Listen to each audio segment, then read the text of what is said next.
The Committee on Rules and Administration will come to order. The quorum is present. Welcome, members. On our agenda today, we have a couple of bills dealing with task force and commissions, as a couple of late bills under Joint Rule 2.03, and then we'll take up the staff employee roster, and then I'll have some final comments at the end. So we've got a number of things we have to accomplish, so we're going to get rolling right away. The first item on the agenda is Senate File 297. This is Senator Abeler's bill, and it establishes a task force on human service background study eligibility. So Senator Abeler, I see you there. Welcome to our committee. Tell us briefly why we need to appoint 2 members of the Senate to your task force. Thanks, and it's okay to drink water during a rules meeting, isn't it, Mr. Chair? I know it's so complicated. I don't come here very often. Hey. Anyway, thanks. Senate Bill 297 works to resolve a longstanding issue about allowing qualified people to work in human services professions. Back in 2005, Alejandro Rodriguez kidnapped Drew Shadeen, and out of all that tragedy, it was horrible. A bunch of laws were toughened, and in some cases, overly toughened. So people who were otherwise qualified, who were working in a DHS facility, got a promotion to a new place, couldn't pass the background check, couldn't go back to their old place because they couldn't pass the background check, and there was a lot of unintended consequences. Over the years, there's been many efforts to deal with some of the more obvious issues about this and trying to get stuff done, and just because of politics and the complex policy, it's not been able to get done. And so, having been one of those people who's run into the brick wall on numerous times about this, trying to rescue totally good people who aren't doing what they did anymore, to work. That's the point of this task force. Just briefly, there were 14,000 set-asides of disqualifications prior to 2005. 5 of them reoffended in minor ways. So the set-aside system did work, but it's not available anymore. So the point of this task force, it's a broad, inclusive group, including 4 legislators, to sort this through and hopefully take the politics out of the recommendations that could hopefully be passed in a couple of years. It's the best I can think of. It's a pretty good group of people. This has been through state government, so they've scrutinized the group of it, and we added some people there. It does expire in end of 2022. So it's my best thinking about how to actually help some of these good people actually work. So, and that's my commentary, Mr. Chair. Thank you, Senator Abeler. I appreciate that you are trying to work in a bipartisan way. When we have divided government, that's the only way we're going to get anything done. And appreciate your work. I'm looking for hands and I don't see any. Make sure. Okay, with that, Senator Weber offers the motion that Senate File 297 do pass and be re-referred to the Committee on Human Services Reform, Finance, and Policy. All those in favor say aye. Aye. Aye. Aye. Opposed, same sign. The motion is adopted. Thank you, Senator Abeler. Appreciate your work. Thank you, Mr. Chair and members. I appreciate the support. Thanks. Okay, the next item on our agenda is Senate File 1174. This is Senator Koran's bill, and it established a legislative commission on cybersecurity. Senator Koran, welcome to the committee. You can tell us briefly why it's important that your bill include the appointment of 4 members of the Senate. And can you tell us if there is an expiration or sunset on the commission? Oh, sorry about the sunset. Senator Koran, you're muted. Oops, sorry, Mr. No Chair. problem. I can double checking for the sunset. Yes, 2028 is the sunset, December 31st, I believe it was. So not only does it establish a Cybersecurity Commission, which is a recommendation out of the Blue Ribbon Council on Technology, in addition to the work that commission has done over many years, the continuation of that bipartisan work and having members on it is going to be critical. Cybersecurity is and now that we have had our data centers and that type of IT work, the consolidation work has been done. Now it's really about the security envelope, and the Cybersecurity Commission is going to be vital, and the inclusion of the legislature is vital as well. Cybersecurity is our single greatest threat from our data, our privacy, and the function of government, not just for us, but also for our private sector partners. The establishment of this commission, including the legislature, would allow us to have those private conversations with all government as well as the private sector leaders in technology to make sure everybody's on board and working in a coordinated manner to make sure we're protected. These, in the cybersecurity, we've also had the National Guard included. This is an all-out #1 threat that we have. And so the establishment of this is critical to ensure that we're protected, not just us, but our private citizens and our private sector businesses as well. Thank you, Senator Cran. I see that Senator Rest has a question. Thank you, Mr. Chairman. Senator Koran, would you just say again what other agencies in government or legislative committees or whatever have currently have oversight on cybersecurity? Is it? I'll ask that question, and then in the work of this commission, I'm sorry, I only have a summary in front of me, not the actual language. Is there a requirement that the information be kept confidential and that leaking any of the information that is shared with the legislator is somehow get some sort of sanction by the Minnesota Senate, if not by the law? Senator Cran. Thank you, Mr. Chair and Senator Rest. The others that are responsible for cybersecurity today, of course, they've brought in National Guard. They have an element, and they've been very active in coordination with Minute's taken the lead role, but have brought in everybody local. The Blue Ribbon Council, one of the core components or one of the subcommittees was cybersecurity, and it involved all levels of government, cities and counties, municipal governments, as well as the private sector in putting together the report. And so we want to see that work continue on an ongoing basis, especially to at least till 2028, to make sure we have a coordinated effort. And yes, I don't know that there's sanctions defined, Senator Rest, and I would guess I would like to work with you to make sure that we have, because I know you've been so helpful on all other commissions in making sure we have those things in place to make sure, one, privacy is absolutely adhered to. This is the structure to make sure that everything, or to create this environment, make sure that our private sector businesses can have that conversation at the most secretive levels to make sure that everybody, or to have the open conversations and then for it to remain secret, not to have secretive conversations. I get it. I hate the under the cover of darkness, which we're all blamed of. But the retention of that security, or that a safe operating environment, so those honest conversations can be heard, and including the legislature, is vital to make sure that they know, one, what's happening, and two, are there legislative needs that we have to make sure that we're prepared for, so they can do their job, and two, our private sectors are protected. Well, Mr. Chairman, Senator Koran, I will look at the language of the bill, and I do think we need to be so alert that everything that we're involved in that involves cybersecurity is hackable, and that we want to make sure that that kind of security is protected by legislators and for legislators that will be on this commission, so that they are not vulnerable. So I'll just take a look at it. It's probably fine. I'm sorry I don't have the language in front of me, but I think this is a good bill going forward, and thank you. Mr. Chair. Senator Koran. Senator Rest, if you look at 2.6 in the bill, and it clearly states minutes and recordings and documents under the closed meeting shall be maintained by the Legislative Coordinating Commission, shall not be made available until 8 years after. I saw a nod for Senator Rest. Okay. I don't see any other hands raised. Senator Limmer offers the motion that Senate File 1174 do pass and be referred to the Committee on State Government, Finance, and Policy and Elections. So moved, Mr. Chair.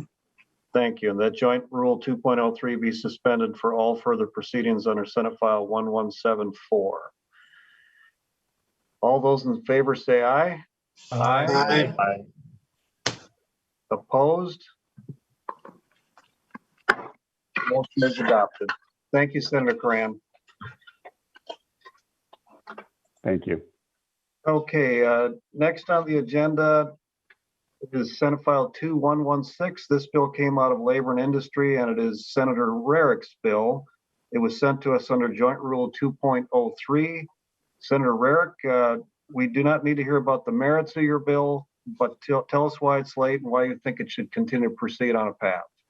Thank you, Mr. Chair. And the reason the bill was late, we were under the assumption that the House was getting their bill in and it was being referred to a Finance Committee so that we needed to meet second deadline in the Senate. We met that and we found out it still has not been introduced in the House yet because the chief author and his LA have been working remotely and did not coordinate with anyone else to get it in. It is supposed to get jacketed this week and get referred to their Labor and Finance Committee. And we've been holding off to turn the bill in because Ecolab has been working with the pipe fitters to try and get agreement. We are very close, so we're asking to be sent over to jobs so that as they work on it, it could possibly be included in an omnibus bill. Members, questions? Seeing none, Senator Miller offers a motion that the previous committee report from the Committee on Labor and Industry and Policy be adopted. That report being Senate File 2116 do pass and be referred to the Committee on Jobs and Economic Growth, Finance and Policy, and that Joint Rule 2.03 be suspended for all further proceedings on Senate File 2116. All those in favor say aye. Aye. Aye. Aye. Opposed, same sign. Motion is adopted. Thank you, Senator Rarick. Thank you, Mr. Chair. All right, next on the agenda is Senate File 1636. This bill came out of Health and Human Services and is Senator Benson's bill. It was sent to us under Joint Rule 2.03. Senator Benson, welcome back. Tell us why your bill should proceed. And go ahead. Thank you, Mr. Chair. There's a delay in engrossing and then a delay in getting it introduced in the House. But additionally, to complicate, it was introduced into a Finance Committee. And so we thought that made it meet deadline in the House. It in fact did not. And so there was some confusion with House rules and a delay at the revisor's office. I'd appreciate the opportunity to move this bill forward given the circumstances that we're in. Yeah, welcome to COVID. I'm actually surprised that we have had, that we've actually been able to function as well as we have. That's a tribute to everybody working, both senators and staff, both sides of the aisle. So I don't see any questions. So Senator Bach, will you offer the motion that Joint Rule 2.03 be suspended for all further proceedings? Mr. Chairman. Senator Rest. Senator Rest, go ahead. You're on mute, Senator Rest. There you go. Mr. Chairman, I'm going to vote for this motion, but I want to indicate that it in no way indicates support for the bill. But this is a technical movement of this bill to correct the reference, and I'm going to vote yes. Senator Rest, thank you for that clarification. It is, it isn't on the merits of the bill that we work through some of these things. Senator Marty, I think your hand is up. Yeah, go ahead. Yeah, thank you, Mr. Chairman. And I can see the same point that Senator Rest is making. I do want to comment on the fact that most years the idea that the House didn't do its job or our House author didn't do their work is not used as an excuse for bypassing deadlines. And Mr. Chair, good point, Senator Marty. Senator Benson. Senator Marty is correct. We thought because it was in a Finance Committee, it had made deadline. And so the misunderstanding about if it had made deadline in the House contributed to a delay in hearing in the Senate. But Senator Marty is right. House action shouldn't be a reason for the Senate to delay or move a bill. I'm not sure we should even breathe their name, but Senator Kent, you're on mute, Senator Kent. I don't know why the clicking doesn't work the first two times. Thank you, Mr. Chair. I also just want to echo what Senator Rest and Senator Marty said. I will approve this motion, but I do not support this bill at all. Mr. Chair, and I appreciate the accommodation and comments from the members of the DFL caucus. I understand. Thank you. Thank you. With that, Senator Bach offers the motion that Joint Rule 2.03 be suspended for all further proceedings under Senate File 1636 and that the bill be re-referred to the Committee on Civil Law and Data Practice Policy. So moved, Mr. Chairman. Thank you. All those in favor say aye. Aye. Aye. Aye. Opposed, same sign. The motion is adopted. Thank you, Senator Benson. Good to Thank see you, you Mr. Chair. on the committee. Okay, we're switching gears here. Members, next on our agenda is the adoption of the Senate staff roster. I believe you all received an email of that last night. The roster includes all permanent Senate staff positions. And Secretary Ludeman, can you walk us through the roster and then open it up for discussion? And just folks, just remember we're really, the question should be general in nature about this. We don't want to talk about any one individual person on the roster. Thank you, Mr. Chairman. Appreciate it. And members of the Rules Committee, we present this roster for your approval today, which is what we're asking for. The roster represents, in front of you, represents 202 names of 204 positions, consistent with the complement of the last 10 to 12 years of the Minnesota Senate. These are all full-time permanent employees. There are, not on this roster, are an additional 31 session-only or temporary employees, which are not on a roster. The salaries that you see of the 202, including the 2 vacancies, are consistent with last year's roster, with 2 exceptions. There are employees who have received or earned promotions since that time. This is with a reminder that not all employees are on a promotion schedule, so their salary is exactly the same as it was this time last year. There are also some employees who have received a new job assignment or an additional assignment worthy of a reset of salary. All of these are approved by the Management Advisory Committee, the MAC we call it, which consists of the 2 chiefs of staff, Council Bodden, the HR director, and myself. The salaries listed do not include the 9 months of the $100 technology stipend, as you recall, of last year. And some of these salaries that you see are actually less actual paid by use of salary savings leave or unpaid leave by some employees of the Minnesota Senate. All in all, Mr. Chairman, this is a roster of great staff that are serving this Senate, and that's what it is. And I'll stand for any general questions, as you mentioned, Mr. Chairman. Members, any questions? Senator Rest. Thank you. Would you just, thank you, Mr. Chairman, Mr. Ludeman, Secretary Ludeman.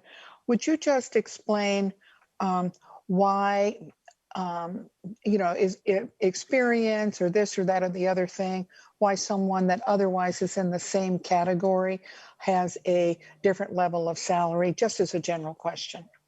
Secretary Ludeman.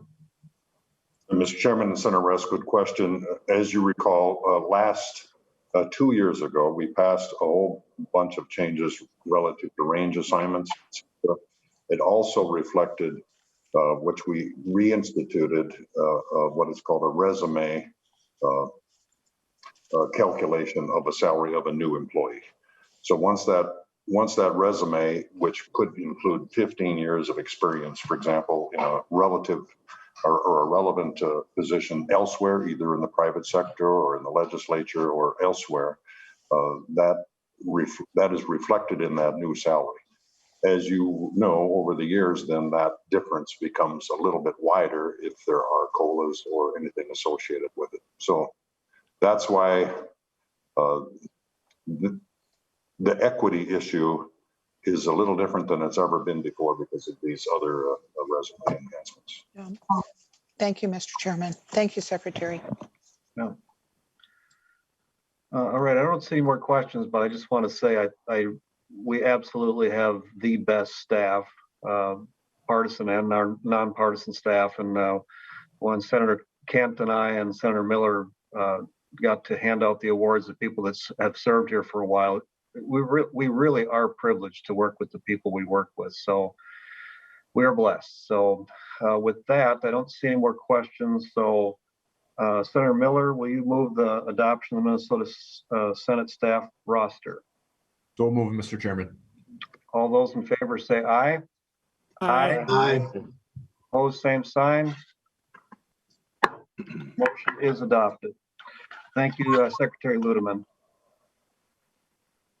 Okay, members, next we have the adoption of some staff recommended changes to our Senate non-discrimination and anti-harassment policy. You should have received an email this last Thursday with the changes.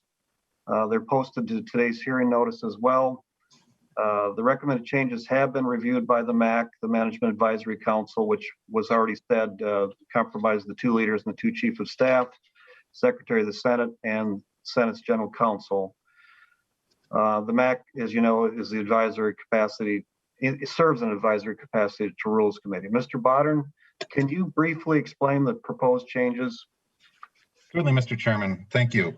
So members, I think you should have already received a version of the policy that shows the changes proposed by staff. And to clarify, I worked on these changes together with the Director of Human Resources, Annette Gradke, and Senate Counsel Carlin Doyle Fontaine. These changes are, the policy itself calls for staff to recommend changes every 2 years. So that prompted the changes you see before you.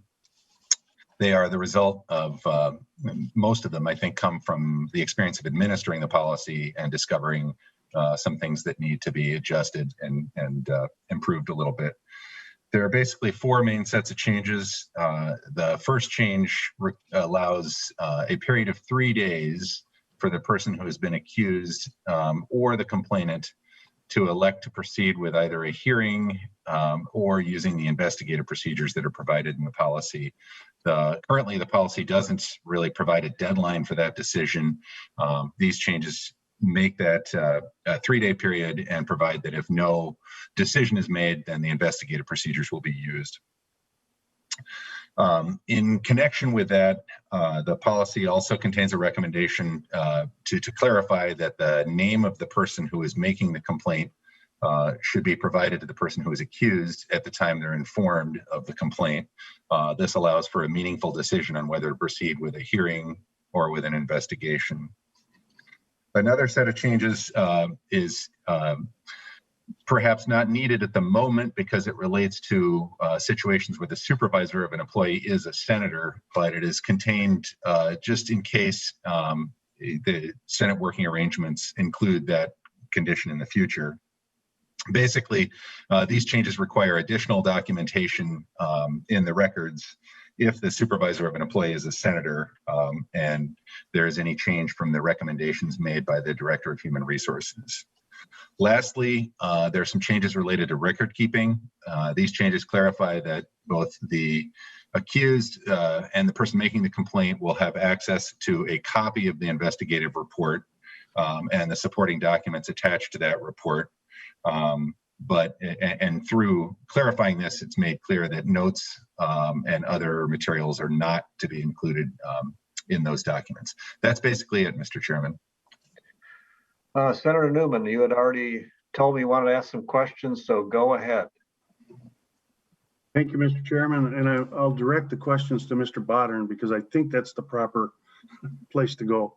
And I've got a number of questions that are pretty much housekeeping, I think, but so I don't think it'll take us too long. Mr. Bodden, bottom of page 2 of the document under examples of harassment, what is a protected characteristic, and is that defined somehow in the document, or is it defined in? Mr. Chairman and Senator Newman, the answer is yes, it is defined. That's on page 2. You'll see it in paragraph E.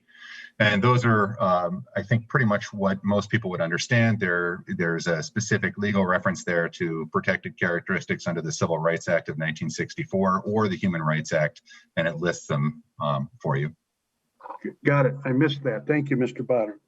Then on page 6. Mr. Newman, Senator Newman. Oh, I'm sorry, Mr. Chairman. Mr. Botter, on page 6, paragraph 4, there are listed a number of changes, and I've got 4 questions. I'll just do all 4 of them at once, and I think you can clear this up for me. First question is the 3-day period sufficient? I mean, is that going to give someone enough time? Question number 2, how is the contact to be made? I.e., is it oral or is it written?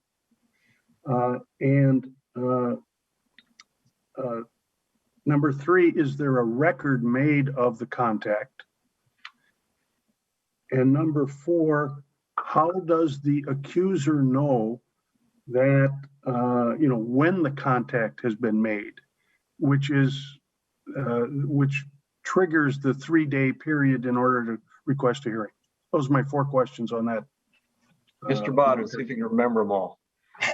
Thank you, Mr. Chairman and Senator Newman. I did take notes, and I'll say at the outset, some of these things are administrative in nature. I think I can answer them for you, but I would invite the Director of Human Resources to add to this if at all necessary. The 3-day time period is, there's certainly a balancing act there, and I think the Director would let both parties know that the clock was running on that 3-day period. You need enough time to make a meaningful decision, but these investigations are sensitive and need to proceed accordingly. So I don't think there's a great deal of interest in prolonging that time period. How is the contact made? Ms. Gratke has informed me it's either oral or written. She makes the contact, and she does make a record of it. And now I see that my notes for the 4th question that you asked me are poorly written, so I'm going to need a reminder of that. I'm sorry. Senator Newman.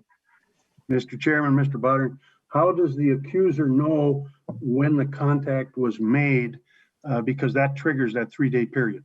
Mr. Botter.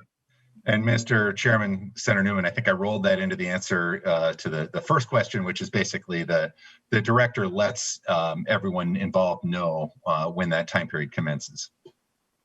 Mr. Chairman. Senator Newman.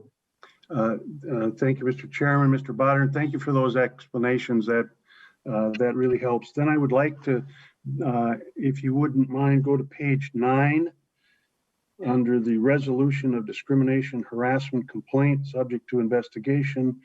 The changes are mandatory for a senator to submit a written explanation.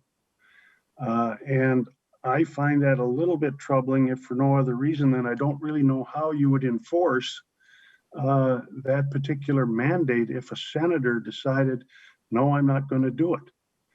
I also am a little concerned about if a senator submits a written explanation, and we don't know, what the facts of the case might be, but if litigation was somehow brought and that sitting senator was drawn into that litigation, I think that mandatory statement would be discoverable. And if the senator refused to abide by this written mandate, I would guess that it would be made known under that housekeeping rules that you are changing. And a senator could be attacked in the media for refusing to comply with a mandate under these rules. So my real concern here, Mr. Botter, is the mandate. I would be very comfortable with the language if it was permissive. Your thoughts, Mr. Botter? Mr. Botter. Mr. Chairman and Senator Newman, at the outset, what I want to clarify is this language applies only in a situation where the supervisor of an employee is a senator, which is not the case under the Senate's current employment practices. There are others senators have no direct supervision over employees at this point in time. It is included in case the Senate reverts in any way to that practice. The Explanation here is required only if the discipline imposed differs from the recommendation provided by the Director of Human Resources. I think this is an attempt at best practices. Generally, my understanding and knowledge of policies elsewhere is that it is not widely encouraged or at least perhaps widely practiced to have a direct supervisor of an employee be the one engaged in administering discipline. Usually it's helpful to have further review involved in that. This is essentially a check on a situation where there might be other reasons for departing from recommendations made by the Director of Human Resources. As to, and I think the key thing here to consider is that there should be consistency in how discipline is administered from employee to employee for particular kinds of conduct. So without involving the director and without ensuring some level of adherence to what those recommendations are, it's possible to deviate. Again, all of this hypothetical at the moment because this employment situation doesn't exist within the Senate. As far as discoverability goes, I think that's somewhat speculative at this point, but I will agree with you that the long arm of discovery may be capable of reaching a number of these documents. And I guess what I would say is the director's recommendations in that same vein would also be discoverable. So there would certainly be some explanation required in any event. As far as enforcement of how this works internally, I think again there it's possible that it would happen informally and internally if a senator refused to comply with this requirement before discipline were to be imposed. So several layers of hypothesis here. I apologize for that, Senator Newman. Senator Newman, more questions? Thank you, Mr. Chair. Mr. Chair, members, given the fact that we're dealing with a hypothetical situation, number one, and number two, we just don't know what the outcome of an investigation would be. Again, I'm simply not comfortable with the mandate on a sitting senator. I would ask Mr. Bodden for language for an oral amendment to make the written explanation permissive.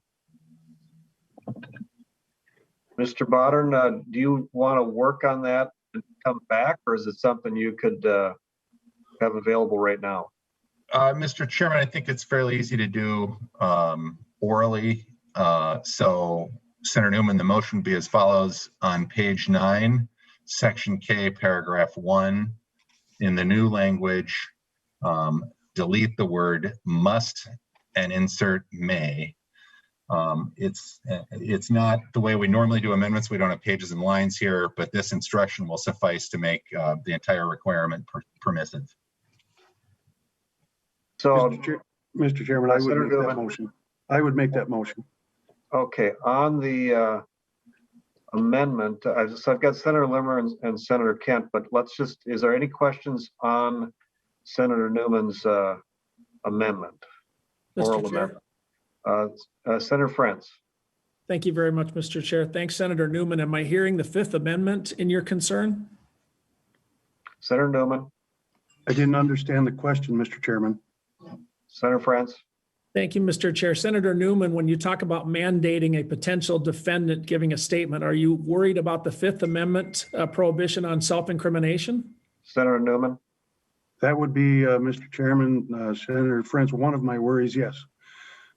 Fifth Amendment would of course self-incrimination, but there's also civil discovery, and then there's also the realism that in the world that we live in today, if we have a mandatory statement on the part of a sitting senator and he refuses to comply with that, social media is going to get their hands on that and then attack the senator for failing to comply with a Senate mandate, and that also concerns me. So there's essentially three reasons, Senator Frantz.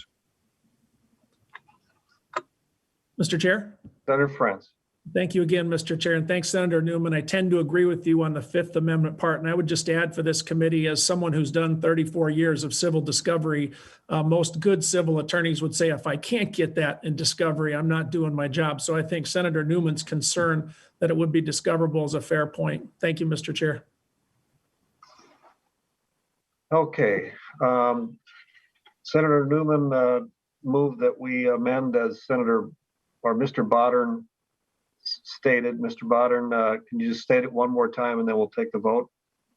Certainly, Mr. Chairman. The motion will read as follows. On page 9 of the proposed changes to the non-discrimination and anti-harassment policy, section K, paragraph 1, delete must in the new language and insert may. Thank you. All those in favor say aye. Aye. Aye. Opposed, same sign. The amendment is adopted. Thank you, Mr. Chairman. All right, I've got Senator Limmer and then Senator Kent. Thank you, Mr. Chair. Mr. Bodern, if I can bring your attention to page 11, the new language on under record keeping, paragraph 1. The new language and not disclosed, I find is good to have. However, is there a consequence of someone if they did disclose? Mr. Bodern. Mr. Chairman and Senator Limmer, I think my response to that would be a matter of employee discipline for the Senate to consider. These are Senate policies. Most of the Senate policies don't impose specific consequences, but certainly discipline is appropriate to consider where an employee has violated a Senate policy. Could this, Mr. Chairman and Mr. Bodern, could this also include a Senate member, or is this written specifically for staff? Mr. Bodern. So, Mr. Chairman and Senator Limmer, this relates to records kept pursuant to an investigation.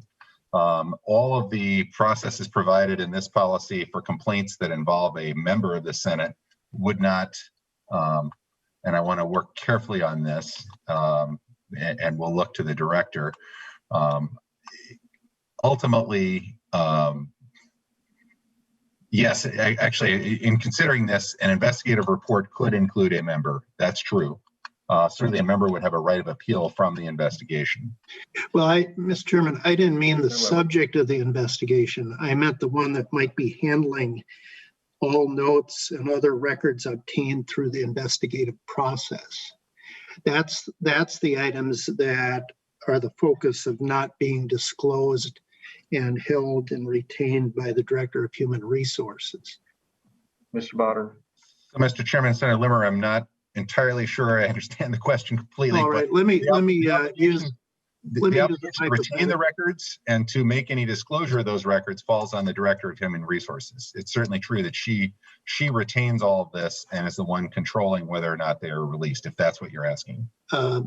Chair, in the event that any of the notes and other records obtained in the investigative process got leaked to someone, a reporter, or maybe just someone in staff or a private citizen, and then it got disclosed, is there a consequence for it being disclosed inappropriately of the person that might be holding that information? Mr. Bodern. So, Mr. Chairman and Senator Limmer, and one thing I'll add to this is, of course, if you look at the bottom of page 11, paragraph A makes it clear that both the complainant and the person accused would have the right to obtain a copy of the investigative report. And paragraph B further provides that disclosure of the report more publicly is permitted in order to support a contention that an allegation of discrimination or harassment is true or false. That's existing language.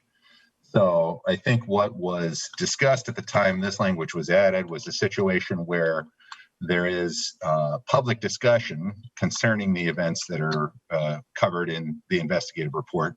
This would provide either party the right to rely or at least produce the investigative report to refute some of the claims being made in that discussion. So that would be permissible under policy. So, Mr. Chairman, the comment in paragraph 1 and not disclosed is new language really just is focused on the Director of Human Resources, I suspect. Mr. Botter. Mr. Chairman and Senator Limmer, that's correct. It clarifies that anything not included in the investigative report must not be disclosed. Right. Thank you. And Mr. Botter, you can clarify if this is not true, but the employees are at will, which means if there was something of this nature released, there could be grave consequences. I think, Mr. Chairman, what I would say in response is yes, the full range of employee discipline would be available to the Senate in dealing with a violation of this policy. Thank you. Senator Kent. Thank you, Mr. Chair. The question I have pertains to language that appears in two different places. The first place is the unnumbered page that immediately precedes the table of contents. What to do if you believe you've experienced discrimination or harassment. And then also on page 6 in paragraph 3, and I'll read that language. At the time the director contacts the person accused, the director must provide the person accused with the name of the person making the complaint. The concern with this language is that it would have a chilling effect on people reporting. And so I don't know if for Mr. Botter or Ms. Gratke to talk a little bit about why this change is being proposed, recognizing that consequence. Is it Mr. Botter or Ms. Gratke?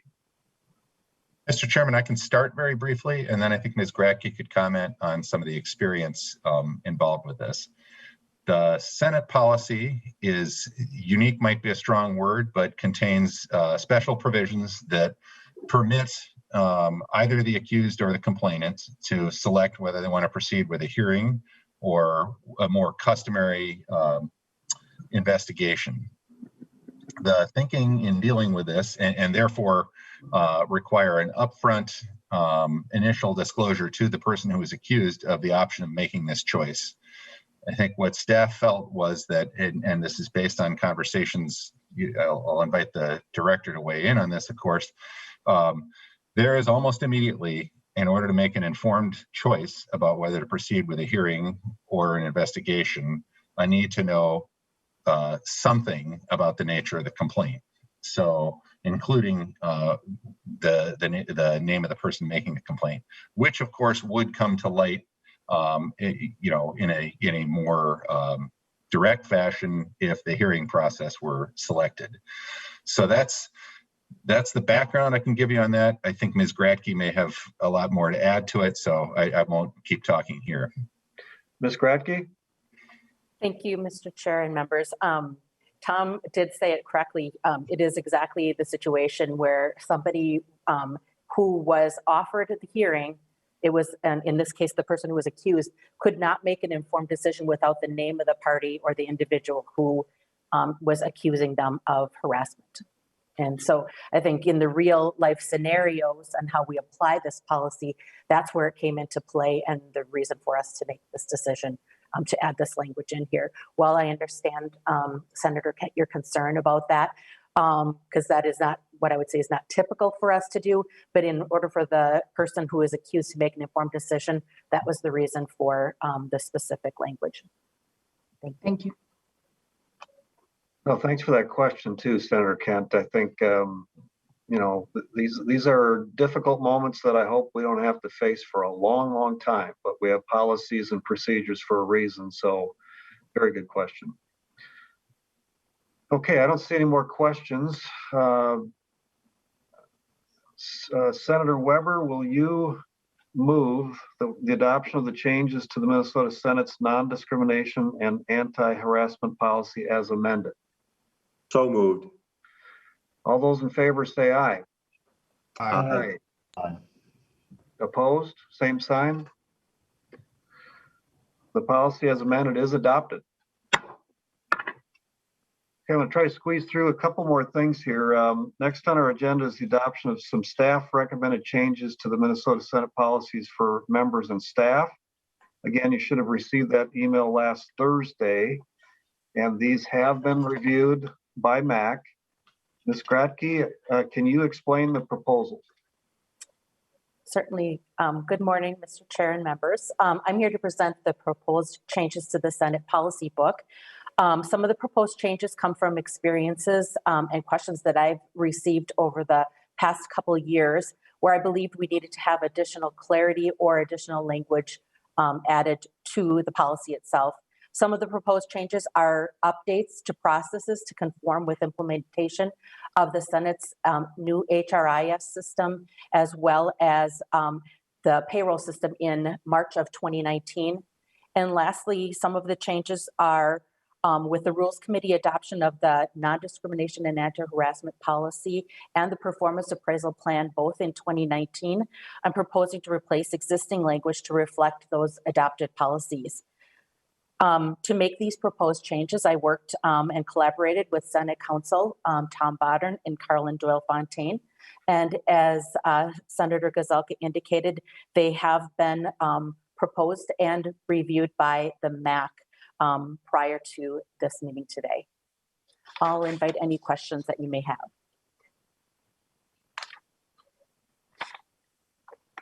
I don't see any, and I do appreciate your, oh, I see one. Senator Limmer. Thank you, Mr. Chairman. I'm looking on page 1 under Code of Conduct, just that first paragraph. Complaints involving disrespectful behavior. Does that include behavior outside of the scope of work at the Capitol? Ms. Kratky. Mr. Chair and Senator Limmer and members, yes, that could include it, not in relation to this policy, but could fall under the non-discrimination and anti-harassment policy. With the change that you are looking at, what we were really trying to do is clarify that complaints that involve disrespectful behavior that do not fall under the NDAH policy or the non-discrimination and anti-harassment policy are what reside under the purview of this particular thing. So maybe Senator Bodden might be able to add a little bit more to this, but I think it would depend on the nexus to the workplace if there were disrespectful behavior on an event that were work-related or work-sponsored that may not occur on the premises of the Capitol, MSB, or any other work location. Is there anything else that you could add to that, Mr. Bodden? Mr. Bodden, not Senator Bodden, but did I say Senator? Thank you, Mr. Chairman. Sorry. Very briefly, I mean, I think, and Senator Limmer, I want to focus on your question. I think you're asking about complaints concerning disrespectful behavior. Certainly the Senate would have the ability to discipline activity that affects the working environment. There's a definition in the NDAH policy that clarifies it need not, behavior subject to discipline need not necessarily occur, within the Capitol or the Senate building. It's a wider lens is used to determine whether it is, in fact, conduct that affects the workplace. Mr. Chairman. Senator Limmer. I guess I'm a little hesitant on the use of disrespectful behavior without a definition. Perhaps it could be concluded that someone's behavior might be disrespectful, but let's just take for an example, let's say a senator, after being abused on a telephone call, simply hangs up on the caller. Is that disrespectful behavior? And is it worthy of getting that put in some file? I guess I'm trying to determine what is disrespectful behavior. Mr. Bodden. Mr. Chairman and Senator Limmer, certainly these are important questions. I think what staff are wrestling with here is the existing policies of the Senate call for respectful behavior. If you look directly below the new language that you see in policy 1.25, you'll see a list of bullet points, many of which require respectful behavior. So, I think part of what we're trying to accomplish here is simply making clear where complaints concerning those particular requirements would be handled. It's perhaps a larger and more complicated discussion to develop a very defined understanding of what respectful or disrespectful would be. Senator Limmer, Well, I'm thinking, I hope we're not getting ourselves entrapped in our own desire to bring a perfect sense of decorum by imperfect people. And lately, in the last few years, we've really been pushed on highly emotional reaction by the public. And even the examples of the last election year certainly have taxed people's patience, including members. So I'm just hoping we're not entrapping ourselves into some definition that is yet to be defined as disrespectful behavior. So just raising it as a concern, Mr. Chairman. Yeah, thank you. And we unfortunately we're in the limelight. We can be accused of virtually anything, and I think having processes in place is helpful. But yeah, I see two more hands now. I've got Senator Rest and then Senator Johnson. Thank you, Mr. Chairman. I'm curious about the striking of the language of 2.25, equal employment opportunity. Is that language struck because elsewhere in our policy, the concepts that are embodied in 2.25 are otherwise expressed? And could you point out where that policy would be is the replacement of the language that's struck? Mr. Botter. Mr. Chairman, Senator Rest, this identical language is contained in the Legislative Employee Benefit Book. It's cited directly. Okay, good enough. Thank you very much. Senator Johnson. Thank you, Mr. Chairman. The same issue that I had with Senator Rest, there's a number of those paragraphs, 2.10, 2.20 that were struck. Is that similar situation with those as well, Mr. Botter? Mr. Chairman and Senator Johnson, yes, that's correct. Those statements are already included in the Legislative Employee Benefit Book. Senator Newman. Mr. Chairman, I'd like to go back to what Senator Limmer was talking about, and that is some type of a definition of disrespectful behavior. It strikes me as being very subjective and actually ambiguous in trying to apparently define what is respectful behavior. I think we should be giving a little bit more thought to that definition that Senator Limmer was talking about before we proceed to adopt something that I think is really ambiguous and subjective. Senator Frentz, you kind of speak with another voice on this. I want to get your perspective on that too. Well, I usually start by saying Senator Newman's right about every legislative issue, but on this, I would say we do have to have a description. And since the rules already require respect, I accept Senator Newman's point that it is a tough one to define. Having said that, like negligence, Senator Newman, we don't have a strict definition of it, but we do require the use of reasonable care, and we call that negligence. So I think we're going to have the word respect in here somewhere, whether it is, I think the current rules call for respect, or whether there's a treatment of a lack of respect. I'm highly sensitive to Senator Limmer's point, which is during the campaign season, you see some stuff that is not considered respectful. And if a senator were to respond in kind, as human beings are known to do, have we now violated the Senate rules? I'm not smart enough to answer that second question, but I do recognize that's a legitimate concern. I guess, Senator Gazelka, to your point, I think we have to have respect as a requirement. I do think later on someone's going to have to define it.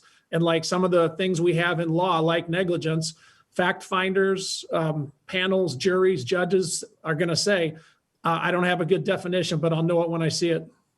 Thank you. Yeah, no, I appreciate that input. And I want to lay this Senate policies for members and staff over and get that right. Some of the folks that have been talking on this topic, I'd like to see if our chiefs, Senator Kent, can have them work together with our nonpartisan staff to just make sure it's right. I do think it's important we get it right. So we'll lay that over for now. Okay, I just want to circle back. We're just about wrapped up for today.